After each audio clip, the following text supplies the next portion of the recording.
বাংলাদেশ আওয়ামী লীগের অনেকেই বাবার পরিচয় নমিনেশন পেয়েছেন, কিন্তু তাদেরকে আপনি আমার থেকে বেশি চিনতেন। আমাকে তো মনে হয় বাংলাদেশের টেকনাফ থেকে তেতুলিয়া মানুষ আওয়ামী লীগের একজন কর্মী হিসেবে চেনেন, আমার বাবার নামে কিন্তু অত লোক চেনেন না। সুতরাং যারা এসব প্রশ্ন আপনাকে দিয়ে করাচ্ছে তাদেরকে আমি খুব ভালোভাবে চিনি, পরিবারতন্ত্রকে আমি খুব ভালোভাবে জানি। আমাকে কোনোভাবে পরিবারতন্ত্রে আপনি ফেলতে পারবেন না। আমি এই ছাত্রলীগের নাম লিখিয়েছি 1991 সালে, এবং 1991 সালের সভাপতি সেক্রেটারি ছাত্রলীগের তারাও জীবিত আছে, এবং 91 সালের পর থেকে যারা সভাপতি সেক্রেটারি আছে হয়েছে তারাও জীবিত আছে। যখন এই দল ক্ষমতায় আদৌ কোনোদিন যাবে কিনা, যখন মানুষ জানতো না, তখন রাশেদ রহমান ছাত্রলীগে ছিল। আপনার ওই যে সুজিত রায় নন্দীর কথা বললাম, সাংগঠনিক সম্পাদক, কথা বলা উচিত না, আমি বলতেছি, সে কেন্দ্রীয় নেতা, তার ছেলে শেখ হাসিনার পদত্যাগ চাইছে, বিচার চাইছে, বৈষম্য বিরোধী আন্দোলনে ঐক্য প্রকাশ করছে। অনেক কেন্দ্রীয় নেতা আছে যাদের ছেলে মেয়ে জীবনে ছাত্রলীগ করে নাই এবং এই আন্দোলনের বিরুদ্ধে ছিল। সুতরাং এরশাদ বিরোধী আন্দোলনের যারা প্রথিতযশা ছাত্র নেতা, প্রত্যেককে অনুষ্ঠানে এনে জিজ্ঞেস করেন রাশেদ রহমানকে কত বছর ধরে চিনে এবং কত বয়স, কোন বয়স থেকে চিনে, এবং কোন বয়স থেকে আমরা সক্রিয়ভাবে ছাত্রলীগ করি। শিওর, আমি তো গর্বিত আমার বাবাকে নিয়ে, অবশ্যই এটা আমার একটা শক্তি। কিন্তু আমি আমল না করে এসে নমিনেশন চাই নাই। আমি কৃতজ্ঞ, নেত্রী আমাকে নমিনেশন দিচ্ছেন, উনি তো বুঝেই দিচ্ছেন আমি দলের জন্য বেটার না অন্য কেউ বেটার। এবং সবচেয়ে মজার কথা যেটা আপনি বললেন, যে এটাই তো এই দলের অবস্থিতি, আপনার কথায় উত্তর পেয়ে গেছেন কেন আমাদের আজকে বিপর্যয়। ইউনিয়ন পরিষদ চেয়ারম্যান, উনি ইউনিয়ন পরিষদ চেয়ারম্যানও হবেন, উপজেলা চেয়ারম্যানও হবেন। উপজেলা চেয়ারম্যান, তিনি উপজেলা চেয়ারম্যানও হবেন, তিনি এমপিও হবেন। পৌরসভার চেয়ারম্যান, তিনি পৌরসভার চেয়ারম্যানও হবেন, এমপিও হবেন। যখন এই ধারা আপনি চালু করে দেন, তখন আপাত দৃষ্টিতে খুব ভালো লাগে, কারণ সবাই তো তেল মারছে, কিন্তু এর বাস্তবতা হচ্ছে ব্যাপক শৃঙ্খলায় বিপর্যয় হয়।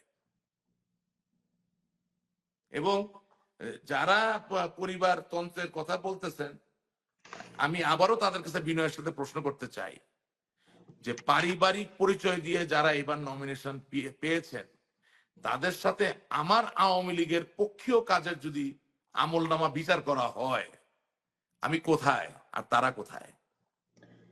আর পরিবারতন্ত্র আপনি অস্বীকার করবেন কেন? পরিবারতন্ত্র তো আছে। আমার দলের নেতা কর্মীরা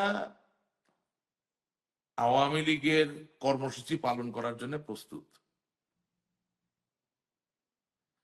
কিন্তু আপনাকে আমি যেটা বললাম, এটা আমার এলাকা বলে না, এটা বেশিরভাগ এলাকাতেই আমাদেরকে আরেকটু জনগণমুখী প্রোপাগান্ডা, প্রচার প্রচারণা চালাতে হবে, আমরা ভালো ফলাফল পাবো। নমিনেশনটা ভুল হয়েছে কিনা, ধানমন্ডি 25 নম্বরের যিনি সংসদ সদস্য হয়েছেন, অর্থাৎ ঢাকা 10-এ, সেটা আগে বোঝা না গেলেও তো এখন বোঝা যাচ্ছে ভুল হয়েছে কিনা। আমার কথা বুঝতে পারছেন আমি কি বলতে চাচ্ছি? অথচ পুরা বাংলাদেশে যখন আওয়ামী লীগ পর্যদুস্ত দাঁড়াতে পারছে না, তখন টুঙ্গিপাড়া বলেন, গোপালগঞ্জ বলেন, সেখানকার যারা নেতা বা নেতৃস্থানীয় আছেন তারা কিন্তু সংগ্রাম আন্দোলন করে যাচ্ছে। সুতরাং ভুল হয়েছে কিনা এটা কিন্তু আমার বলার প্রয়োজন, এটা কিন্তু চোখে পরিষ্কার। আগে ভুল ছিল না, যখন দিয়েছেন তখন তো খুব ভালো লাগছে, তখন তো একটা ঈদুল ফিতর টাইপ ব্যাপার, আনন্দ, উল্লাস, আনন্দ। কিন্তু এখন এখন বুঝতে পারছেন তো? আচ্ছা, আর ওই যে আমার নমিনেশন নিয়ে কথা বললেন, আমারে ছাড়া কি আপনি আর কাউকে দেখতেছেন মিঠাপুকুর থেকে আওয়ামী লীগের জন্য ওকালতি বা দালালি করতেছে? তা আপনি বুঝতে পারতেছেন নমিনেশন ঠিক ছিল না ভুল ছিল? বোঝা যাচ্ছে? নমিনেশন কি শুধু নির্বাচন করা, নির্বাচনে জয়ী হওয়া, নাকি দলের প্রতি কমিটেড হওয়া? আমার কি শেখানোর দরকার আছে? আমার নয় চুল পেকেছে, অনেকের চুল পেকেছে কলপ করে রাখে। হ্যাঁ, তো নমিনেশনের সার্থকতা কোথায়? রাশেক রহমানকে আপনি ডাকছেন, আপনি পাচ্ছেন না। অন্য টকশো ডাকছে, পাচ্ছেন না। আমারও তো ব্যবসা বাণিজ্য, আত্মীয় স্বজন, ভাই বোন আছে, আছে না? আমি কি মামলার ভয় করে শেখ হাসিনার কথা বলতে চুপ করে আছি? আমি কি বিএনপির কথা বলতেছি? তাহলে নমিনেশন ঠিক ছিল না ভুল ছিল? মানে জীবনটাকে একটু সহজ সরল করে দেখা দরকার। এখন আপনি মনে করেন ঢাকার ভিতরে একটা ইনস্টলেশন যেটা আওয়ামী লীগের জন্য অত্যন্ত প্রয়োজনীয়, ঢাকার 3-এ মাননীয় সভানেত্রীর কার্যালয়ে, ধানমন্ডির 32, জননেত্রী শেখ হাসিনার বাড়ি সুদা সদন, 3টা পুড়ে গেল। কারে নমিনেশন দিলেন? কোথায় সে? সে একটা গোপনে চিরকুট লিখে আপনাকে পাঠাইতো হোয়াটসঅ্যাপে, ওইটাই পাবলিশ করে দিতেন। কোথায়? হুইজি? Where is he? কি মনে হচ্ছে নমিনেশন ঠিক ছিল? আমি আপনাকে প্রশ্ন করছি, নমিনেশন ঠিক ছিল কিনা বলেন।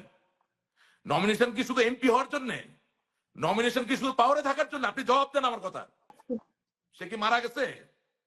সে কি জেলে? আমি এরকম শত শত এমপির কথা বলতে পারি যারা নমিনেশন পাইছে, দোজ হু ডোন্ট স্পিক। উত্তর দেন। নমিনেশন একটা দলীয় সিদ্ধান্ত, যদিও মাননীয় প্রধানমন্ত্রী সভানেত্রীর কথাই হয়, তারপরে একটা ফোরাম নিয়ে করা হয়। এই জন্য বলছি, দলীয় নমিনেশন যে পাবে সে কি শুধুমাত্র এমপি থাকার সময় দলের কথা বলবে, নাকি দল বিপদে বললে কথা বলবে? বঙ্গবন্ধুর বাড়ি ভেঙে ফেলা হয়েছে, বুঝবেন আমি কি বলতেছি।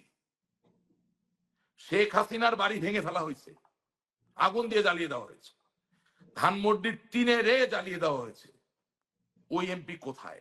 তাহলে নমিনেশন সঠিক না ভুল? যে আওয়ামী লীগের এত বড় বড় বাগানে তারা কেউ তাদের হৃদয়ের কোনো তাড়নার জায়গা থেকে ধানমন্ডি 32 নম্বর ভেঙে ফেলার কারণে ব্যক্তিগতভাবে কোনো প্রতিবাদ এখন তো জানাইতে পারেনি। লজ্জা।